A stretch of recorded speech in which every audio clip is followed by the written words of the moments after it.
பரிசுத்தமுள்ள எங்கள் பரலோக பிதாவே, உம்மை நன்றியோடு துதிக்கிறோம், ஸ்தோத்தரிக்கிறோம். இந்த 1 சாமுவேல் 24வது அதிகாரத்தை நாங்கள் சிந்தித்து வருகிறோம். உம்முடைய வேதத்தில் உள்ள அதிசயங்களை பார்க்கும்படி எங்கள் கண்களை திறந்தருளும். நீர் ராஜாதி ராஜா, கர்த்தாதி கர்த்தா, தேவாதி தேவன், சர்வ வல்லமை உள்ள தேவன். ஆண்டவரே, நீர் நித்திய பிதா. உம்முடைய கண்களுக்கு மறைவானது ஒன்றுமில்லை. உம்முடைய கரத்தின் கிரியைகளை தடுத்து நிறுத்துகிறதற்கு யாருக்கும் எந்த அதிகாரமும் இல்லை. உம்முடைய ஆலோசனைகள் ஆச்சரியமானவைகள். உம்முடைய கிரியைகளை எண்ணி முடியாத ஆண்டவரே. உம்முடைய வழிகள் உயர்ந்த வழிகள். உம்முடைய எண்ணங்கள், திட்டங்கள், அது எங்களுடைய எண்ணங்களை விட, திட்டங்களை விட மேலானவைகள்.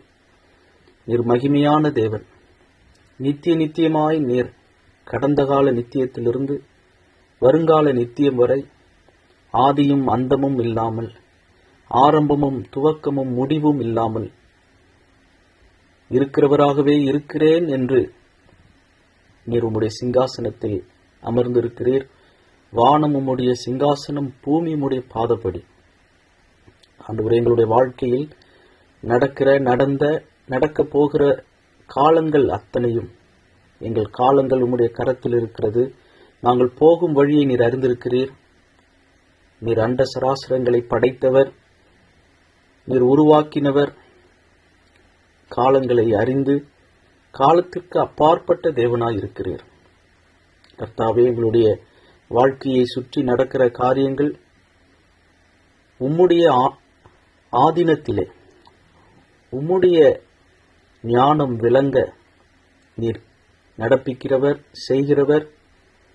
நீர் உருவாக்குகிறவர் மாத்திரமல்ல, உயிர்ப்பிக்கிறவர் மாத்திரமல்ல, நீரே கொல்லுகிறவர்.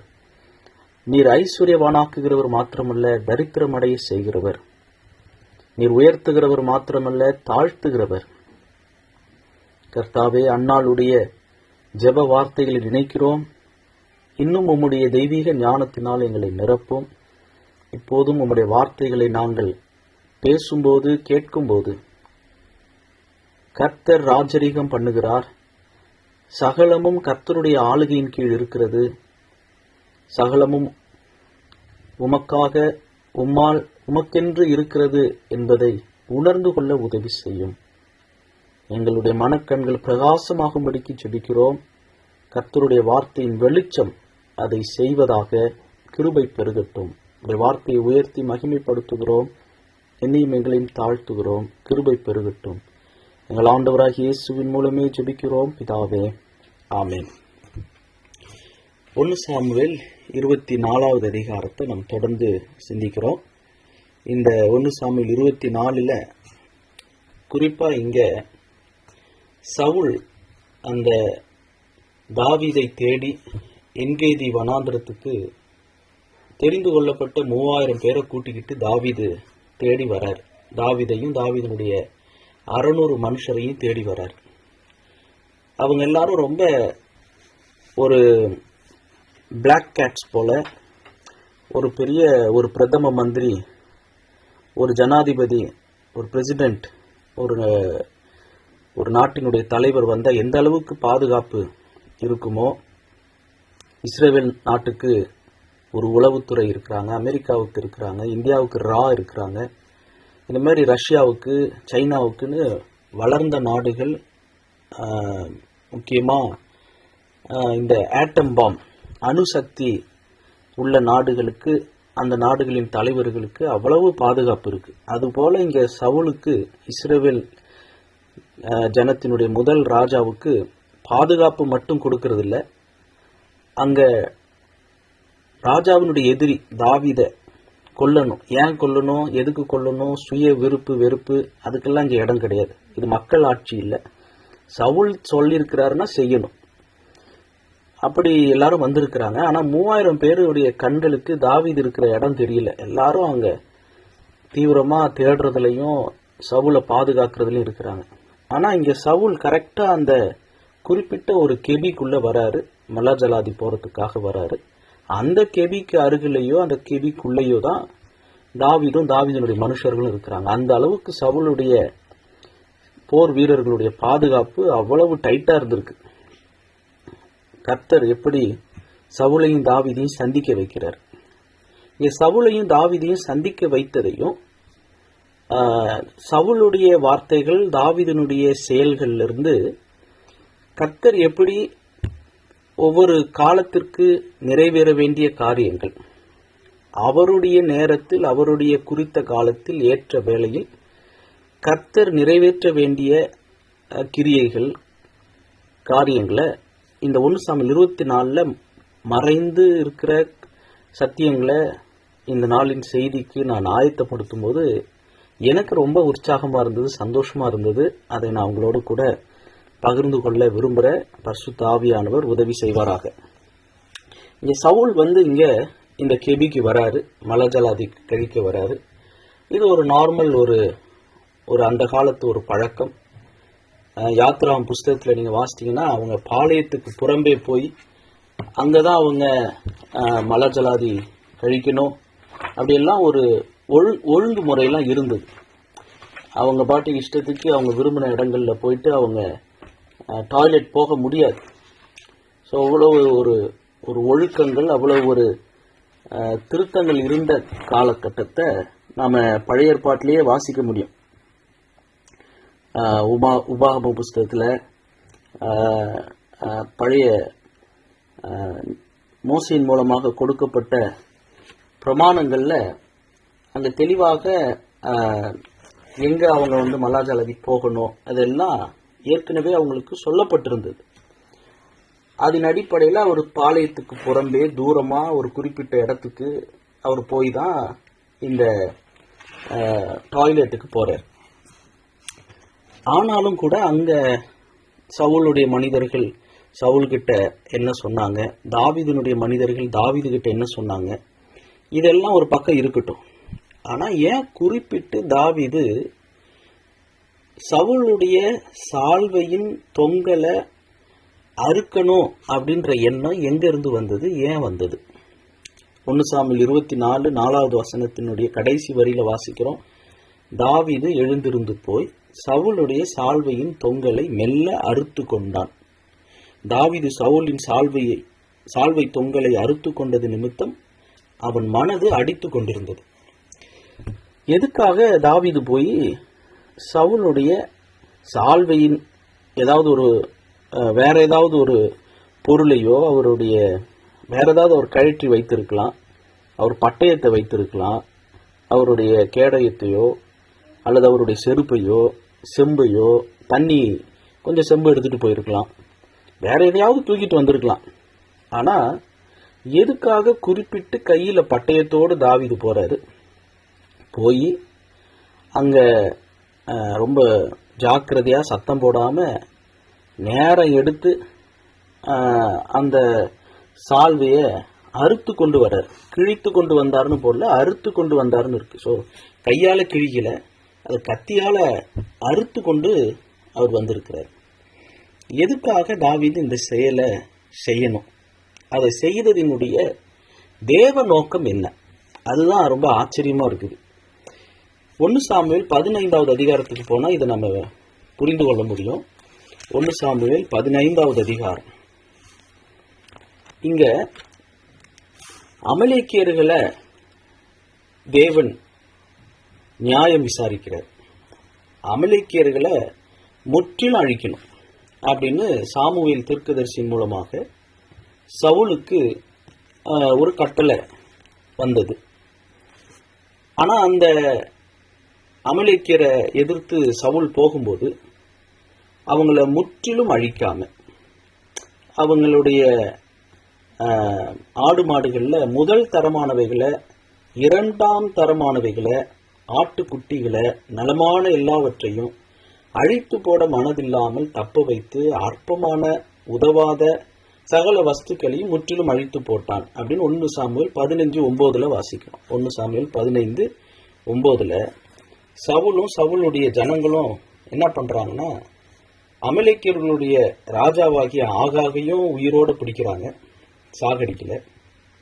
ஆனா அங்க இருக்கிற முதல் தரம், ரெண்டாம் தரம், ஃபர்ஸ்ட் குவாலிட்டி, செகண்ட் குவாலிட்டி ஆடு மாடுகள் இது எல்லாத்தையும் தப்ப விட்டு அது மேல மனம் வைத்து, சாமுவேலே சொல்றாரு 19வது வசனத்துல, நீர் கர்த்தருடைய சொல்லை கேளாமல் கொள்ளையின் மேல் பறந்து கர்த்தருடைய பார்வைக்கு பொல்லாப்பானதை செய்தது என்ன? எதுக்காக கொள்ளையடித்தார்? எதிரிகளுடைய கொள்ளைய அல்லது அவங்களுடைய பொருட்களை கொள்ளையடிப்பது என்பது இது யுத்தத்தினுடைய ஒரு எத்திக்ஸ், இது நார்மல். ஆனா இந்த இடத்துல கர்த்தர் அதை அனுமதிக்கல. அது எல்லாத்தையும் சுட்டரிக்கணும், மிருக ஜீவன்களை அழிக்கணும், ஸ்திரீகள், குழந்தைகள், காலாட்கள் எல்லாரையும், பிள்ளைகள், குழந்தைகள், மாடுகள், ஆடுகள், ஒட்டகங்கள் எல்லாத்தையும் கொன்று போடணும். 3வது வசனத்துல வாசிக்கிறோம், நீ போய் அமலேக்கை மடங்கடித்து அவனுக்கு உண்டான எல்லாவற்றையும் சங்கரித்து அவன் மேல் இரக்கம் வைக்காமல் புருஷரையும் ஸ்திரீகளையும் பிள்ளைகளையும் குழந்தைகளையும் மாடுகளையும் ஆடுகளையும் ஒட்டகங்களையும் கழுதைகளையும் கொன்று போட கடவாய் என்கிறார் என்று சொன்னார். எல்லாத்தையும், ஒட்டகம் முதற்கொண்டு கழுத எல்லாத்தையும், ஓடுறது, நிக்கிறது, தவழுற குழந்தை, பெண்கள், ஆண்கள் எல்லாத்தையும் நீ கொன்று போடணும் அப்படின்னு கர்த்தர் சாமுவேல் மூலமாக சவுலுக்கு ஒரு வார்த்தை சொல்லியிருக்கிறார். ஏன் சொன்னார்? அதுலயும் பின்னாடி ஒரு நீதி இருக்கு. 2வது வசனம், சேனைகளின் கர்த்தர் சொல்லுகிறது என்னவென்றால், இஸ்ரவேலர் எகிப்திலிருந்து வந்தபோது, ஏறக்குறைய ஒரு 300-400 வருஷத்துக்கு முன்ன, சவுல் தாவீது காலத்துக்கு 400 வருஷத்துக்கு முன்னாடி தான் யோசுவாவினுடைய காலம். அதுக்கும் முன்னதான் இந்த மோசேயின் மூலமாக 40 வருஷம் அவங்க வனாந்தரத்தில் வழிநடத்தப்பட்டு வரும்போது, இஸ்ரவேலர் எகிப்திலிருந்து வந்தபோது அமலேக்கு அவர்களுக்கு வழிமறித்த செய்கையை மனதிலே வைத்திருக்கிறேன். அவங்க வழிமறித்தாங்க, அதை நான் மறக்கல, அதுக்கு நான் தண்டனை வழங்கணும். அதுக்கு ஏறக்குறைய 400 வருஷம் கழித்து எங்களுக்கும் ஒரு ராஜா வேணும்னு மக்கள் கேட்டாங்க. அந்த ராஜாவை வைத்து கர்த்தர் இந்த அமலேக்கியர்களுக்கு நீதி வழங்குறார். ரொம்ப அமேசிங்கான ஒரு காரியம். புரிந்து கொள்ள முடியாது மனுஷருடைய ஞானத்தினால, மனுஷருடைய புத்திக்கு எட்டல. ஆனா கர்த்தர் ஏற்ற வழியில குறித்த காலத்துல நீதி நியாயம் விசாரிக்கிறாரு. இஸ்ரவேல் மக்கள் மூதாதையர்களுக்கு அவங்க அமலேக்கியர்கள் வழிமறித்த அந்த செய்கைக்கு தக்க பலனை மனதில் வைத்து அதை சவுல் மூலமாக கர்த்தர் நீதி வழங்கணும்னு கட்டளை இடுறார். ஆனா இந்த சவுல் என்ன பண்றாருன்னா, அவரு கொள்ளையின் மேல் பறந்து அவருடைய பார்வைக்கு நலமான முதல் தரம், 2ஆம் தரத்தெல்லாம் எடுத்து வச்சுக்கிட்டு மற்றதெல்லாம் கொண்டுட்டு, அதாவது உதவாதது, அற்பமானது, உதவாதவைகளுமான சகல வஸ்துக்களையும் முற்றிலும் அழித்து போட்டு, இது இல்லாம வேற 12வது வசனத்துல தனக்கு ஒரு ஜெயஸ்தம்பம் நாட்டி, அதாவது தனக்கு ஒரு சிலை அல்லது தனக்கு ஒரு தூண், இந்த அசோகா பில்லர் மாதிரி அல்லது அசோகா சக்கரம்னு இந்தியாவில் சொல்ற மாதிரி தனக்கு ஒரு ஜெயஸ்தம்பம் நாட்டி பல இடங்களில் சென்று, அப்புறம் கில்காலுக்கு போகும்போது தான் சாமுவேலுக்கு அறிவிக்கப்படுது. சாமுவேல் சவுலிடத்துல அவர் பேசுறார். அப்படி பேசும்போது அங்க சாமுவேல் நியாயாதிபதி தீர்க்கதரிசி சவுல் கிட்ட ஒரு வார்த்தை சொல்றார். 23வது வசனம், 1 சாமுவேல் 15:23, நீர் கர்த்தருடைய வார்த்தையை புறக்கணித்தபடியினாலே அவர் உம்மை ராஜாவா இராதபடிக்கு புறக்கணித்து தள்ளினார். கர்த்தருடைய வார்த்தையை புறக்கணிச்சு அவர் உன்னை புறக்கணிச்சிட்டார் அப்படின்னு சாமுவேல் சொன்னார். அப்ப சாமுவேலை சவுல் பார்த்து, என்ன மன்னி தருளோம் அப்படின்னு கேட்கிறாரு. 30வது வசனத்துல, இஸ்ரவேலுக்கு முன்பாகவும் நீர் என்னை கனம் பண்ணி, ஆண்டவர் புறக்கணிச்சிட்டாருன்றாரு. இவர் என்ன கனம் பண்ணுங்க, மற்றவங்க முன்னாடி கனம் பண்ணுங்க, அதுக்காக நான் உம்முடைய தேவனாகிய கர்த்தரை பணிந்து கொள்ளும்படிக்கு என்னோட கூட திரும்பி வாரும், நீங்க என் கூட வாங்க, நான் மனம் திருந்துறேன் அப்படின்னு சொல்லல, என்ன மரியாதை பண்ணுங்க. இப்பதான் ஜெயஸ்தம்பம்லாம் வச்சுட்டு ஒரு பெரிய ஒரு சுய மகிமையை தேடிட்டு வந்திருக்கிற சவுல், கொள்ளையின் மேல பறந்த சவுல், இங்கதான் அவருடைய வீழ்ச்சி ஆரம்பிக்குது. முத கர்த்தர் நியாயம் விசாரிக்கிறதுக்கு நியமித்த ஒரு காரியத்தை அவர் அறகுறையா செய்ததுனால, கர்த்தருடைய வார்த்தையை புறக்கணித்ததுனால அங்க சாமுவேல் மூலமாக இவருக்கு ஒரு நீதி வழங்கப்பட்டது. அவருமே ராஜாவாயிராதபடிக்கு புறக்கணித்து தள்ளினார். இப்படி சொல்லிட்டு சாமுவேல் போறார். 27வது வசனத்திலிருந்து, சாமுவேல் போகும்படி திரும்புகிற போது சவுல் சாமுவேலுடைய சால்வையின் தொங்கலை பிடித்து கொண்டான். அது கிழிந்து போயிற்று. அப்பொழுது சாமுவேல் அவனை நோக்கி, சவுலை நோக்கி, கர்த்தர் இன்று உம்மிடத்தில் இருந்த இஸ்ரவேலின் ராஜ்யத்தை கிழித்து போட்டு உம்மை பார்க்கிலும் உத்தமனாயிருக்கிற உம்முடைய தோழனுக்கு அதை கொடுத்தார். இஸ்ரவேலின் ஜெயபலமானவர் பொய் சொல்லுகிறதும் இல்லை, தாம் சொன்னதை பற்றி மனஸ்தாபப்படுகிறதும் இல்லை, மனம் மாற அவர் மனுஷன் அல்ல என்றார். இப்போ இந்த சம்பவம் ஒரு சில வருடங்களுக்கு முன்னாடி இந்த என்கேதி வனாந்திரத்துல தாவீதை பிடிக்கிறதுக்கு சவுல் இந்த அளவுக்கு அமலேக்கியர்களுடைய கொள்ளையின் மேல ஆசை வைத்து ஆடு மாடுகளை மட்டும் தனக்குன்னு எடுத்துக்கொள்ள ஆரம்பித்த சவுல் இன்னைக்கு எந்த அளவுக்கு அவர் கெட்டவராயிருக்கிறார்னா தாவீதையே கொல்ல பண்ற அளவுக்கு வந்திருக்கிறார். இந்த இடத்துல ஒரு சம்பவம் நடக்குது. அது என்ன சம்பவம்னா, இங்க தற்செயலாக தாவீது போய் சவுளுடைய சால்வையின் தொங்கலை மெல்ல ஒரு பகுதியை அறுக்கிறார். சவுல் ஒரு காலத்துல சாமுவேலுடைய சால்வைய பிடித்து கொண்டு கெஞ்சதுனால சாமுவேலும் போனதுனால அங்க சாமுவேலுடைய சால்வை கிழிந்தது. அவர் போர்த்து கொண்டிருந்த சால்வை கிழிந்தது. கிழிந்த சால்வையோடு தான் சாமுவேல் போயிட்டார். ஏன் சால்வையை கிழிச்சல்ல, இது போல கர்த்தர் உம்முடைய ராஜ்யபாரத்தையும் கிழித்து போட்டு உம்மை பார்க்கிலும் உத்தமனா இருக்கிற உம்முடைய தோழனுக்கு அதை கொடுத்தார். கொடுக்க போகிறார்ல, கொடுத்தார் சொல்றாரு. 1 சாமுவேல் 16 தான் ஈசாயின் வீட்டுக்கு போய் சாமுவேல் தாவீதை அபிஷேகிக்கிறார். இந்த செயல் நடந்தது தாவீதுக்கு தெரியாது. சாமுவேலுடைய சால்வையின் தொங்கலை சவுல் கிழித்தது தாவீதுக்கு தெரியுமோ தெரியாதோ, வேதத்துல குறிப்பில்லை. அது தெரிந்திருக்க வாய்ப்பில்லை, அல்லது அந்த இடத்துல தாவீது இருந்திருக்க மாட்டார். ஏன்னா அது ஒரு ராயல் பிளேஸ், அங்கே எல்லா குடிமக்களும் போக முடியாது. சாமுவேலும் சவுலும் சந்தித்து கொள்ளுகிற ரொம்ப பாதுகாப்பான ஒரு இடம். அந்த இடத்த இங்க கர்த்தர் சவுலுக்கு ஞாபகப்படுத்துறாரு. 1 சாமுவேல் 24 இங்க தாவீது 4வது வசனத்துல எழுந்து போய் சவுலுடைய சால்வையின் தொங்கலை மெல்ல அறுத்து கொண்டான். 5வது வசனத்துல தாவீது சவுலின் சால்வை தொங்கலை அறுத்து கொண்டது நிமித்தம் அவன் மனது அடித்து கொண்டிருந்தது. அப்ப மனசு அடிக்கிற ஒரு செயலை எதுக்காக தாவீது செய்யணும், ஏன் செய்யணும்? அதை கர்த்தர் அனுமதிக்கிறாரு. அது மூலமாக ஒரு அடையாளமான ஒரு செய்தியை சவுலுக்கு உணர்த்தணும்.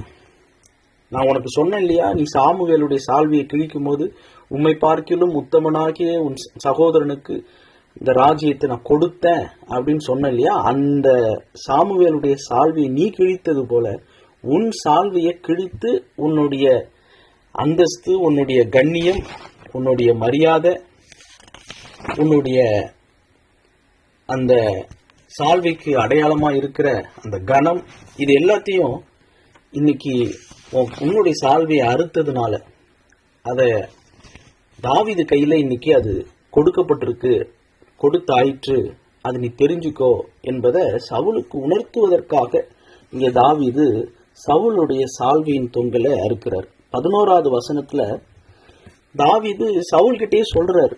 11வது வசனம் 1 சாமுவேல் 24:11, உம்மை கொன்று போடாமல் என் தகப்பனே பாரும், என் கையில் இருக்கிற உம்முடைய சால்வையின் தொங்கலை பாரும், உம்மை கொன்று போடாமல் உம்முடைய சால்வையின் தொங்கலை அறுத்து கொண்டேன். இந்த வார்த்தையை சொல்லும் போது சவுலுக்கு கண்டிப்பா அந்த 1 சாமுவேல் 15வது அதிகாரத்துல நடந்த சம்பவம் ஞாபகம் வந்திருக்கும். நான் ஒரு காலத்துல சாமுவேலுடைய சால்வையை கிழித்தேன். சாமுவேல் கர்த்தருடைய வார்த்தையை எனக்கு சொன்னாரு, அதை மீறி நானும் ஓடிக்கிட்டு இருக்கிறேன். கர்த்தருடைய திட்டத்திற்கும் சித்தத்திற்கும் எதிர்த்து நான் ஓடிக்கிட்டு இருக்கிறேன். அந்த சாமுவேல் மூலமாக சொல்லப்பட்ட அந்த உத்தமன், தோழன், என்னை பார்க்கிலும் உத்தமன், அந்த உத்தமனுக்கு தான் ராஜ்யத்தை கொடுத்தேன்னு கர்த்தர் சொன்னார் சாமுவேல் மூலமா. ஆனா இன்னைக்கு என்னுடைய சால்வைய என் கண்ணு மொழிய கிழிச்சு தாவீது காட்டுறான். கண்டிப்பா அது சவுலுக்கு ஞாபகம் வந்திருக்கும். அதை காட்டும் போதுதான் இப்ப சவுல் தாவீது கிட்ட பேசுறாரு. 16வது வசனத்திலிருந்து 1 சாமுவேல் 24:16 தாவீது இந்த வார்த்தைகளை சவுலோட சொல்லி முடிந்த பின்பு சவுல், என் குமாரனாகிய தாவீதே, இது உன்னுடைய சத்தம் அல்லவா என்று சொல்லி சத்தமிட்டு அழுது தாவீதை பார்த்து, நீ என்னை பார்க்கிலும் நீதிமான். நல்லா கவனிங்க, எந்த வார்த்தைய சாமுவேல் மூலமா கர்த்தர் சவுல் கிட்ட சொன்னாரோ அந்த வார்த்தையை இப்ப சவுலே தாவீது கிட்ட சொல்றாரு. நீ என்னை பார்க்கிலும் நீதிமான், நீ எனக்கு நன்மை செய்தாய், நானோ உனக்கு தீமை செய்தேன்.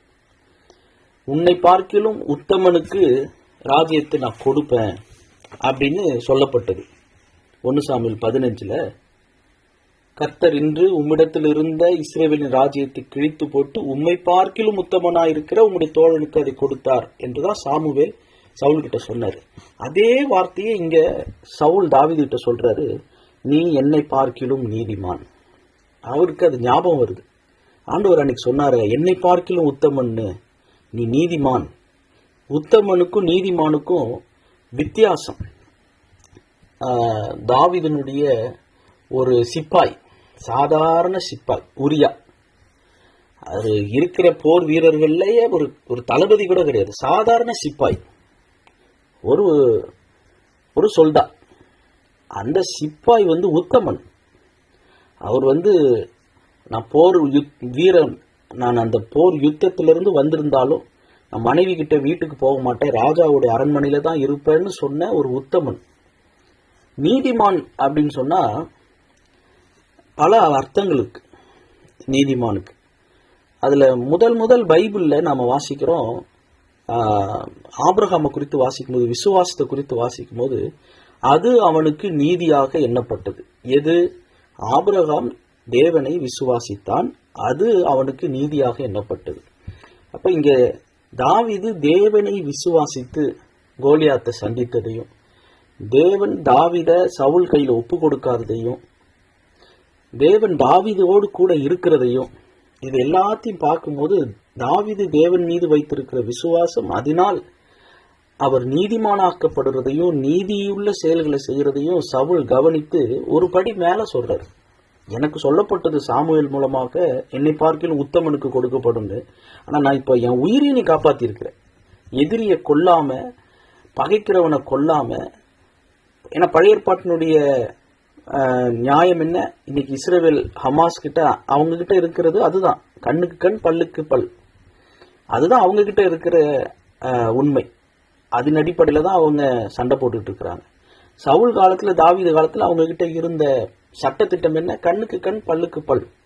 அப்படி இருக்கும்போது அந்த பிரமாணத்திற்கு உட்பட்டு இருக்கிற தாவீது நீதி செய்தார்.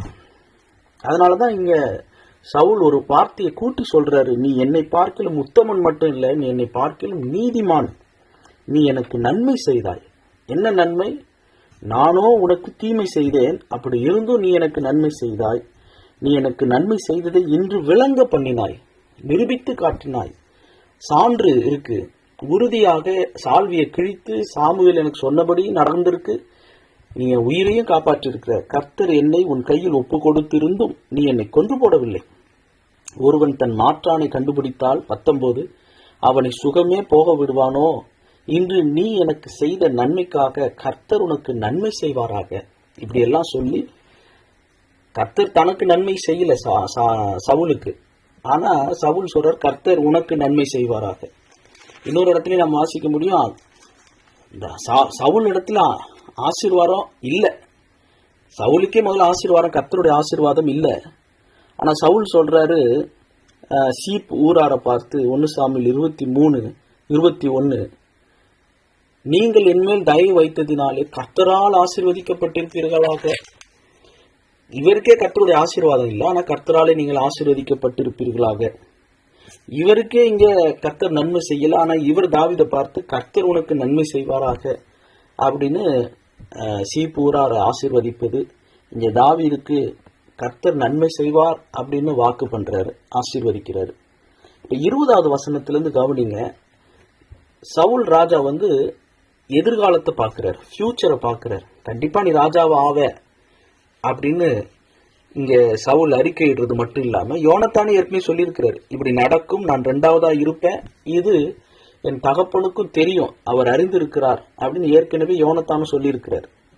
இப்போ இங்க சவுல் தாவீதினிடத்துல ஒரு உடன்படிக்கை செய்வதற்காக எனக்கு நீ ஆணையிட்டு கொடு அப்படின்னு சொல்லி இங்க இந்த 1 சாமுவேல் 24வது அதிகாரத்தினுடைய 20வது வசனத்தை ஒட்டி வருகிற கடைசி பகுதியில இப்ப சவுல் தாவீது கிட்ட என்ன கேட்கிறார் பாருங்க.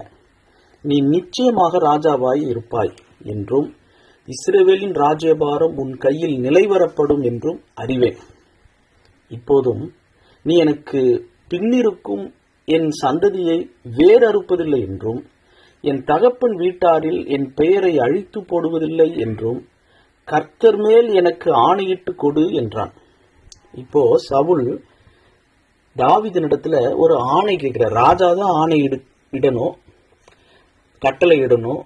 ஆனா ராஜாவாகிய சவுல் தாவீதை பார்த்து சொல்றாரு, நீ நிச்சயமா ராஜாவா இருப்பாய், நீ தான் வருங்கால ராஜா, நீ ராஜாவா இருக்க போற, அப்ப இப்ப நீ எனக்கு ஒரு ஆணையிட்டு கொடு.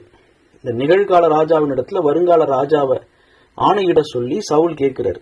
என்ன ஆணைனா, எனக்கு பின்னிருக்கும் என் சந்ததியை வேறறுப்பதில்லை என்று என் தகப்பன் வீட்டாரில் கீஸ் வீட்டாரில் பென்யமின் கோத்திரத்து கீஸ் மகன் தான் சவுல், என் தகப்பன் வீட்டாரில் என் பெயரை அழித்து போடுவதில்லை என்றும் கர்த்தர் மேல் எனக்கு ஆணையிட்டு கொடு என்றான்.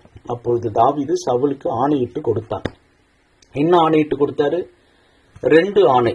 ஒன்னு, சவுலுக்கு பின் இருக்கும் சவுலுடைய சந்ததியை வேறறுக்க மாட்டேன்.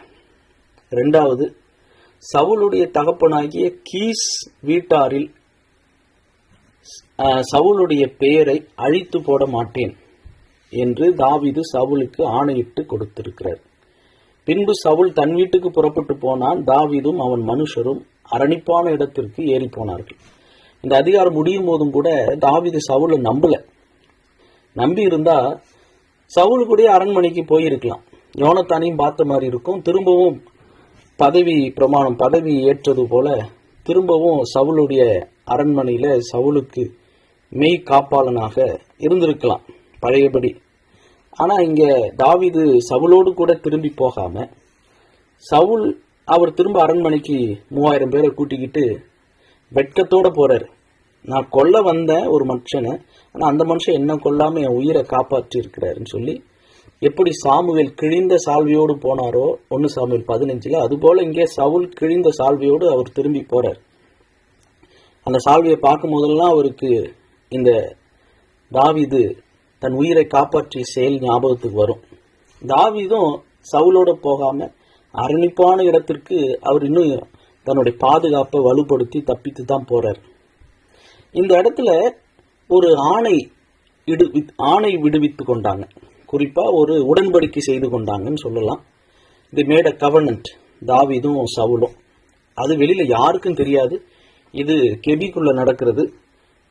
சவுலே தாவீது கிட்ட கேட்டுக்கொண்ட ஒரு மனு தாக்கல், ரிக்வெஸ்ட் அப்படின்னு சொல்லலாம். ஒரு ரிக்வெஸ்ட், எனக்கு தயவு செய்து எனக்கு இதை மட்டும் செய், நீ கண்டிப்பா ராஜாவாக, அப்படி ஆகும்போது என்னுடைய சந்ததிய வேறு இருக்கிறாத, என் தகப்பன் வீட்டாரில் என் பேரை அழித்து போட்டுறாதன்னு சொல்றார்.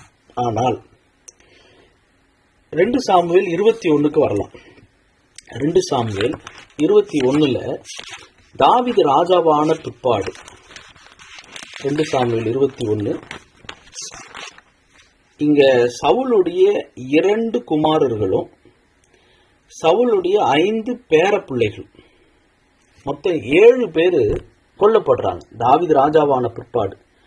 2 சாமுவேல் 21 வசனங்கள் 7 வாசிக்கிறேன். ஆனாலும் தாவீதும் சவுலின் குமாரனாகிய யோனத்தானும் கர்த்தரை கொண்டு இட்ட ஆணையின் நிமித்தம் ராஜா, அதாவது தாவீது ராஜா, சவுலின் குமாரனாகிய யோனத்தானின் மகன் மேவிபோசேத்தை தப்பவிட்டு, யோனத்தானுடைய மகனை மட்டும் தப்பவிட்டு, 2 மேவிபோசேத் இருந்தாங்க. அதுல ஒரு மேவிபோசேத் யாரு? யோனத்தானுடைய மகன். ஆனா ஆயாவின் குமாரத்தியாகிய ரிஸ்பால் சவுலுக்கு பெற்ற அவளுடைய 2 குமாரராகிய அர்மோனியையும் மேவிபோசேத்தையும். இந்த ரிஸ்பாலுக்கு சவுலுடைய ஒரு மனைவி ரிஸ்பால், அவங்களுக்கும் 2 ஆண் பிள்ளைகள். அதுல ஒரு மகன் பேரு மேவிபோசேத், இன்னொருத்தர் பேரு அர்மோனி. இந்த 2 பேரையும் சவுலின் குமாரத்தியாகிய மேரேப், யாரு முத சவுல் சொன்னார்ல, நான் என்னுடைய மகளை உனக்கு தரேன், கோலியாத்தை கொள்ளுகிறவர்களுக்கு மகளை கொடுக்கப்படும் அப்படின்னு வாக்கு பண்ணாரு சவுல் ஏலா பள்ளத்தாக்குல. அந்த அங்க நீங்க 1 சாமுவேல்ல வாசித்தீங்கன்னா அங்க மேராப்னு வாசிக்க முடியும், அந்த இங்க மேரேப்னு வாசிக்கிறோம். 1 சாமுவேல் 18வது அதிகாரம் 19வது வசனம். 1 சாமுவேல் 18:19. சவுலின் குமாரத்தியாகிய மேராப் தாவீதுக்கு கொடுக்கப்படும் காலம் வந்தபோது அவள் மேகோலாத்தியனாகிய ஆதரியேலுக்கு மனைவியாக கொடுக்கப்பட்டாள். 2வது மகள் மீகால தான் தாவீதுக்கு பிற்பாடு கொடுத்தாங்க.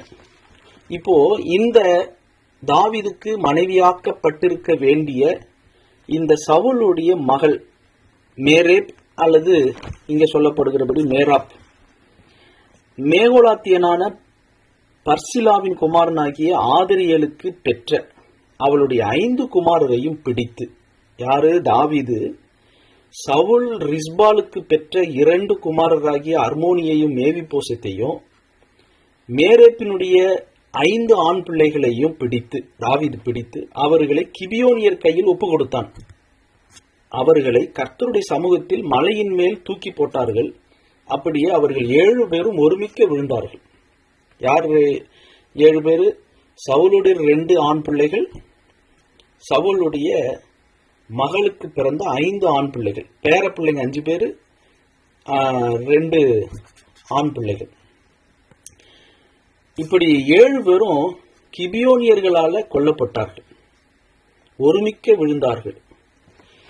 இங்கதானே சவுல் கேட்டிருக்கிறார், ஒரு ஆணை தாவீதுக்கு கேட்டார்ல 1 சாமுவேல் 24. நீ எனக்கு பின்னிருக்கும் என் சந்ததியை வேறு இருப்பதில்லை என்றும் என் தகப்பன் வீட்டாரில் என் பெயரை அழித்து போடுவதில்லை என்றும் கர்த்தர் மேல் எனக்கு ஆணையிட்டு கொடுன்னு கேட்டிருக்கிறார். அப்படி இருக்கும்போது தாவீது ஏன் ராஜாவான பிற்பாடு சவுலுடைய 2 ஆண் பிள்ளைகளையும், குறிப்பா ரிஸ்பால் பெற்ற 2 ஆண் பிள்ளைகளையும் மேரேப் பெற்ற 5 ஆண் பிள்ளைகளையும் ஏன் தாவீது இந்த கிபியோனியர் கையில ஒப்பு கொடுக்க வேண்டும்? யோசுவா 9வது அதிகாரத்தை வாசித்து பார்த்தீங்கன்னா, தாவீது காலத்துக்கு முன்ன ஒரு 400 வருஷத்துக்கு முன்னாடி நடந்த ஒரு சம்பவம். யோசுவாவுடைய மக்களும் இஸ்ரவேலை பங்கிடுவதற்கு, சுதந்திரிப்பதற்கு அவங்க கர்த்தருடைய சேனையாக, இஸ்ரவேலுடைய சேனைகளின் கர்த்தராகிய தேவன் என்று அழைக்கப்படுகிற அளவுக்கு கர்த்தருடைய யுத்தங்களை நடப்பித்து ஆபிரகாம், ஈசாக்கு, யாக்கோபுக்கு ஆணையிட்டு கொடுத்த வாக்குத்தத்தமுள்ள பூமியை சுதந்திரிப்பதற்கு மோசேயினால எகிப்திலிருந்து வெளியே கொண்டு வரப்பட்டு யோசுவாவினால இஸ்ரவேல் தேசத்தை ஒவ்வொன்றா அவங்க ஒவ்வொரு ராஜாக்களையும் அவங்க மேற்கொண்டு ஜெயிச்சு வந்துட்டு இருக்கும்போது அங்க ஒரு சூழ்ச்சி நடக்குது, ஒரு தந்திரமான ஒரு சதி நடக்குது. யோசுவாவுக்கும் இஸ்ரவேல் மக்களுக்கும் எதிர்த்து கிபியோனியர்கள் ஒரு தந்திரமான ஒரு யோசனை பண்றாங்க. யோசுவா 9வது அதிகாரம் வசனங்கள் 3 கடைசி வரைக்கும் நீங்க வாசித்து பார்த்தீங்கன்னா, எரிகோவுக்கும் ஆயிக்கும் யோசுவா செய்ததை கிபியோனின் குடிகள் கேள்விப்பட்ட போது ஒரு தந்திரமான யோசனை பண்ணி தங்களை ஸ்தானாதிபதிகள் போல காண்பித்து பழைய ரெட்டு பைகளையும் பீரலும் பொத்தலுமான பழைய திராட்சரச துருத்திகளையும் தங்கள் கழுதைகள் மேல் வைத்து, அவங்க ஏதோ நாங்கள் தூரத்திலிருந்து வரவங்க, 8வது வசனத்துல நாங்கள் உமக்கு அடிமைகள் என்றார்கள். இவங்க இஸ்ரவேல் மக்களும், யோசுவா காலத்து இஸ்ரவேல் மக்களும் 14வது வசனம் யோசுவா 9:14 வாசிக்கிறோம். கர்த்தருடைய வாக்கை கேளாமல் அவர்களுடைய போஜன பதார்த்தத்தில் சிறிது வாங்கி கொண்டார்கள். யோசுவா அவர்களுடைய சமாதானம் பண்ணி அவர்களை உயிரோடு காப்பாற்றும் உடன்படிக்கையை அவர்களுடைய பண்ணினான். அதற்காக சபையின் பிரபுக்கள் அவர்களுக்கு ஆணையிட்டு கொடுத்தார்கள். 3 நாள் சென்ற பின்பு, அவர்களுடைய உடன்படிக்கை பண்ணி 3 நாள் சென்ற பின்பு அவர்கள் தங்கள் அயலார் என்றும் தங்கள் நடுவே குடியிருக்கிறவர்கள் என்றும் கேள்விப்பட்டார்கள். கடும் கோபம் வந்தது. பிற்பாடு ஆணையிட்டு சமாதானம் பண்ணிட்டதுனால கிபியோனியர்களை அழிக்க முடியாது. ஏன்னா அவங்களுடைய அப்பத்திலிருந்து கொஞ்சம் வாங்கி சாப்பிட்டுட்டோம், கர்த்தரை விசாரிக்காம செய்துட்டோம். அதனால யோசுவா ஒரு வார்த்தையை கிபியோனியருக்கு சொல்றாரு. 23வது வசனம், யோசுவா 9:23. இப்போதும் நீங்கள் சபிக்கப்பட்டவர்கள். அவங்க என்ன சொன்னாங்க, நாங்கள் உமக்கு அடிமைகள்னு சொன்னாங்க. ஆனா யோசுவா என்ன சொல்றாருன்னா, நீங்கள் சபிக்கப்பட்டவர்கள், என் தேவனுடைய ஆலயத்துக்கு விறகு வெட்டுகிறவர்களும் தண்ணீர் எடுக்கிறவர்களுமான பணிவிடைக்காரராய் இருப்பீர்கள். இந்த ஊழியம் உங்களை விட்டு நீங்க மாட்டாது என்றார். இஸ்ரவேல் மக்கள்லாம் அவங்களை கொல்ல முயற்சிக்கும் போது அதை செய்யாதபடிக்கு யோசுவா தன் ஜனங்களை கிபியோனியர்கள் கைக்கு தப்புவித்தான் அப்படின்னு 26 வாசிக்கிறோம். இந்நாள் மட்டும் இருக்கிறபடியே அந்நாளில் அவர்களை சபைக்கும் கர்த்தர் தெரிந்து கொள்ளும் இடத்தில் இருக்கும் அவருடைய பலிபீடத்துக்கும் விறகு வெட்டுகிறவர்களாகவும் தண்ணீர் எடுக்கிறவர்களாகவும் ஆக்கினான். இது தாவீது காலத்துக்கு முன்ன ஒரு 400 வருஷத்துக்கு முன்னாடி நடந்த ஒரு செயல். கிபியோனியர்களை கொல்ல வேண்டும், ஆனா அவங்கள தந்திரமா கிபியோனியர்கள் யோசுவாவையும் யோசுவானுடைய காலத்து இஸ்ரவேல் மக்களையும் வஞ்சித்து ஏமாற்றி அவங்க உயிரை காப்பாற்றிக் கொள்வதற்காக, உம்முடைய பார்வைக்கு நலமானபடி செய்யும், நாங்க இதோ உம்முடைய கையில் இருக்கிறோம். 25வது வசனம், யோசுவா 9:25.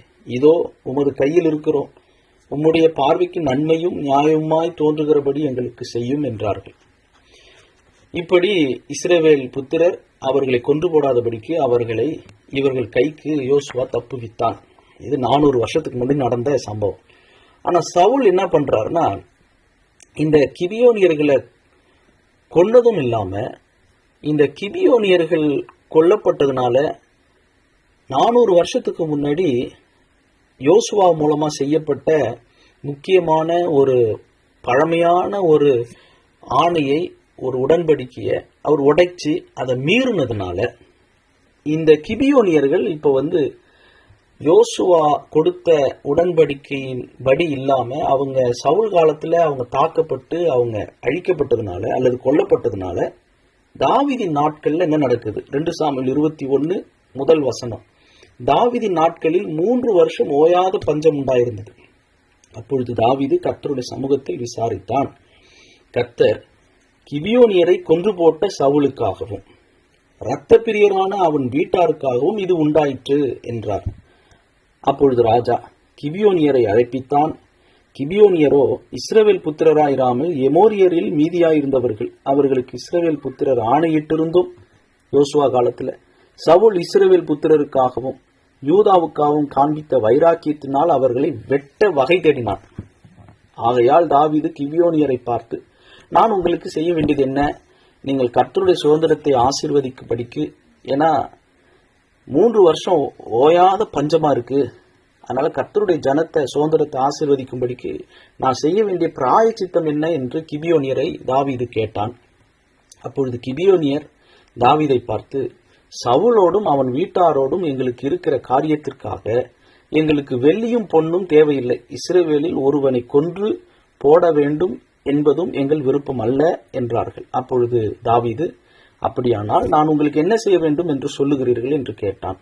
அவர்கள் தாவீது ராஜாவை பார்த்து, நாங்கள் இஸ்ரவேலின் எல்லையில் எங்கும் நிலைக்காதபடிக்கு அழிந்து போக எவன் எங்களை நிர்மூலமாக்கி எங்களுக்கு பொல்லாப்பு செய்ய நினைத்தானோ அவன் குமாரரில் 7 பேர் கர்த்தர் தெரிந்து கொண்ட சவுலின் ஊராகிய கிபியாவிலே நாங்கள் அவர்களை கர்த்தருக்கென்று தூக்கி போட எங்களுக்கு ஒப்பு கொடுக்கப்பட வேண்டும் என்றார்கள். நான் அவர்களை ஒப்பு கொடுப்பேன் என்று ராஜா சொன்னான். தாவீது ராஜாவாகிறதுக்கு முன்னாடி சவுல் கிட்ட ஒரு ஆணை கொடுத்திருந்தார். நான் உங்களுடைய சவுலுக்கு பின்வரும் சந்ததியை வேற இருக்க மாட்டேன், கீஸ் வீட்டார்ல சவுலுடைய பெயரை அழித்து போட மாட்டேன் அப்படின்னு கர்த்தர் மேல ஆணையிட்டு கொடுத்திருந்தார் தாவீது. ஆனா இது தாவீதினுடைய ஆணை இல்ல, இது யோசுவாவுடைய ஆணையை சவுல் மீறியதற்காக கர்த்தர் இங்கே கிபியோனியருக்காக நியாயம் விசாரித்து சவுல் வீட்டாரிடத்துல தேவன் நீதி வழங்குறார். அதுதான் இந்த வசனத்தை டீகோட் பண்ணும்போது ஏன் இந்த காரியம் இங்க இப்படி நடந்தது, தாவீது ஆணையிட்டிருந்தும் தாவீது ஏன் இதை அனுமதிக்கிறார். ஆனா நல்லா கவனிக்கணும், தாவீது கொன்று போடல. ஓகே, நான் ஒப்பு கொடுப்பேன், கிபியோனியர் இடத்துல சொல்றாரு, ஓகே நான் ஒப்பு கொடுப்பேன். ஏன்னா கர்த்தரும் சொல்லியிருந்தார், இவர் கர்த்தரிடத்துல விசாரித்தார், கர்த்தரும் சொன்னாரு, கிபியோனியரை கொன்று போட்ட சவுலுக்காகவும் இரத்த பிரியரான அவன் வீட்டாருக்காகவும் இது உண்டாயிற்று அப்படின்னு கர்த்தரும் தாவீதினிடத்துல தெளிவா இந்த 3 வருஷத்து ஓயாத பஞ்சம் ஏன் உண்டாயிடுச்சு அப்படின்றதையும் சொல்லியிருக்கிறார். அதனால என்ன நடக்குது?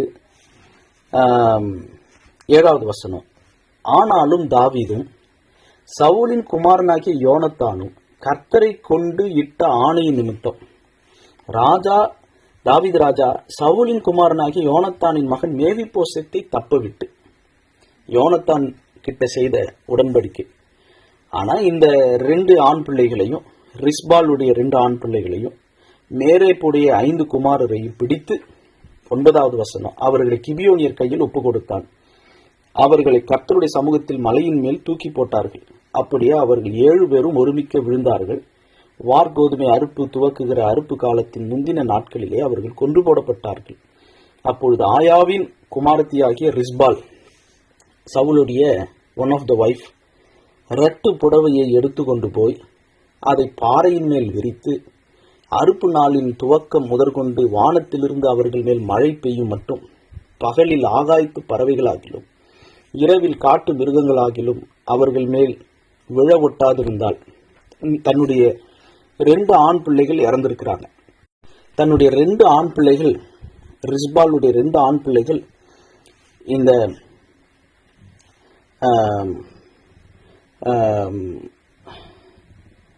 கிபியோனியர்களால் கொல்லப்பட்டிருக்கிறாங்க. அவங்களுடைய பிணங்களை போய் பறவைகள் சாப்பிடாதபடிக்கு, காட்டு மிருகங்கள் வந்து அவங்க மேலே விழாதபடிக்கு தனியாக போய் இந்த ரிஸ்பால் பிள்ளைங்க பணத்து மேலே உட்காந்து அவங்கள பறவைகளெல்லாம் விரட்டி விட்டுக்கிட்டு இருக்கிறாங்க.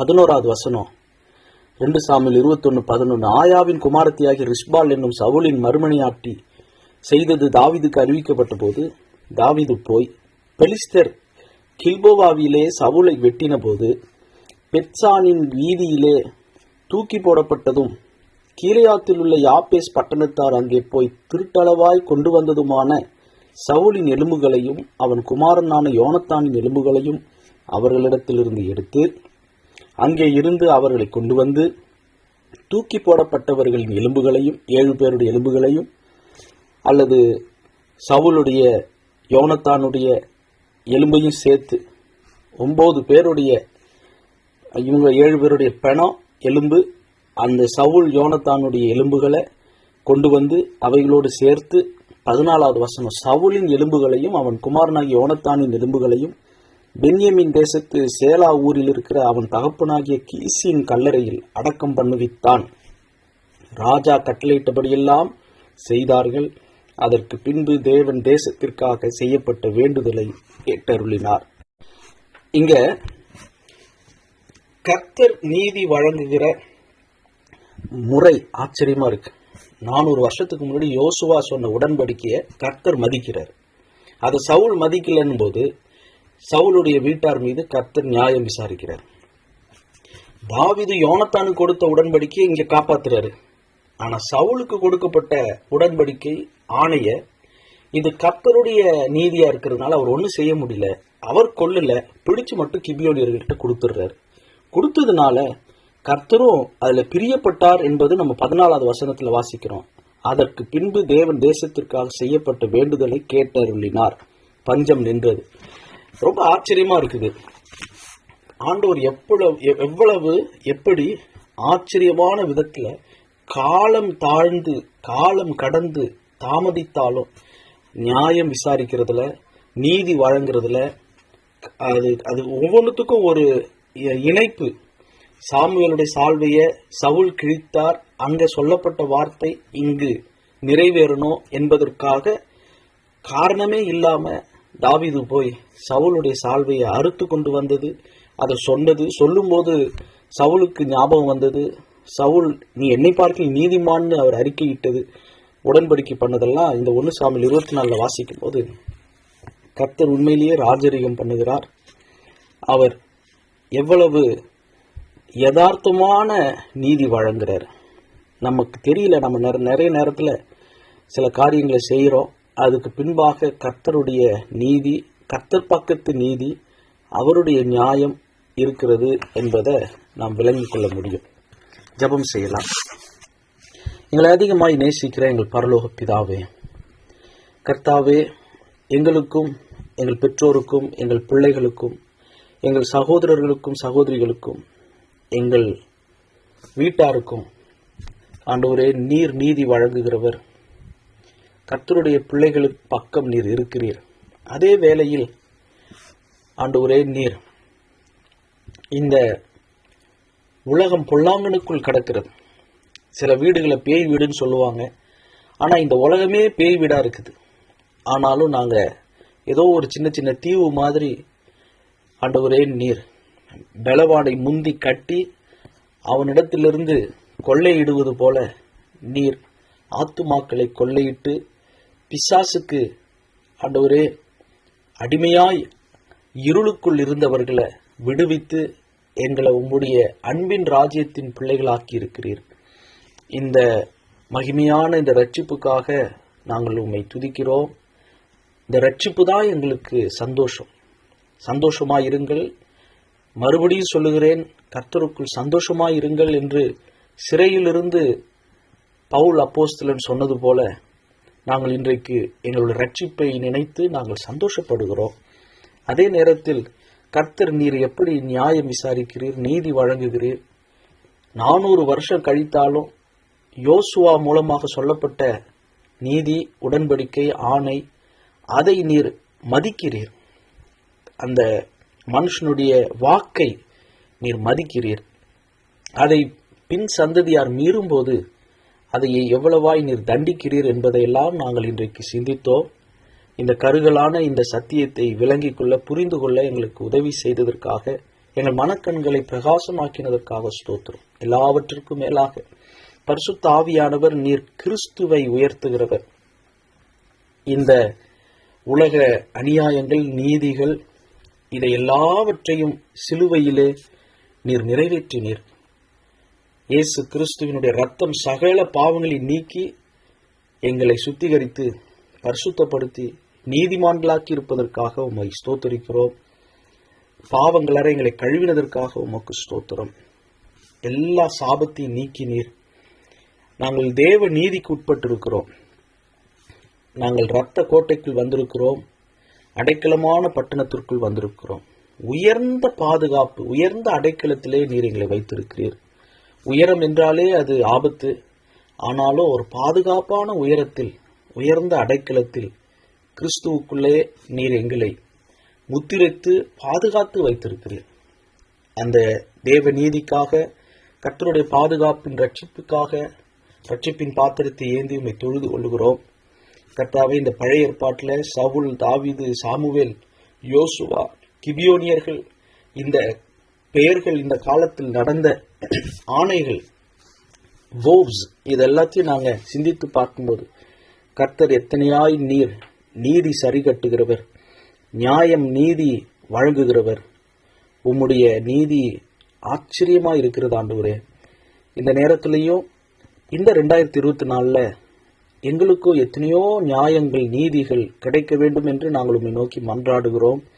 கர்த்தருக்கு தெரியும், ஏற்ற வேளையிலே, குறித்த காலத்திலே நீர் நீதி வழங்குவீர்.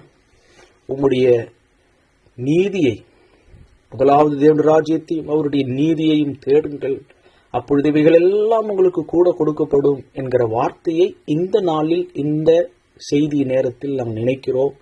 தேவ நீதியை நாங்கள் தேட உதவி செய்யும். அப்பொழுது இவைகள் எல்லாம் கூட கொடுக்கப்படும் என்கிற பூரண மகிழ்ச்சி, சந்தோஷத்தோடு, அன்போடு கூட நாங்கள் இந்த கூட்டத்தை நிறைவு செய்கிறோம். இதை கேட்கிற ஒவ்வொருடைய இருதயத்திலும் தேவ நீதி, தேவ மகிமை வெளிப்படட்டும், கிருபை பெருகட்டும். பிதா, குமாரன், பரிசுத்த ஆவியின் நாமத்தினால் ஆசீர்வதிக்கிறேன். திருச்சபையாரின் ஆத்துமா வாழ்கிறது போல எல்லாவற்றிலும் வாழ்ந்து சுகமாயிருக்கும்படி, பிள்ளைகள் சத்தியத்தில் நடக்கிறார்கள் என்கிற சந்தோஷம் பெற்றோர்களுக்கு உண்டாகும்படி, எங்கள் ஆண்டவராகிய இயேசு கிறிஸ்துவின் நாமத்தில் தாழ்மையோடு கூட இந்த ஜெபத்தை ஏறெடுக்கிறேன் பிதாவே. ஆமேன், ஆமேன்.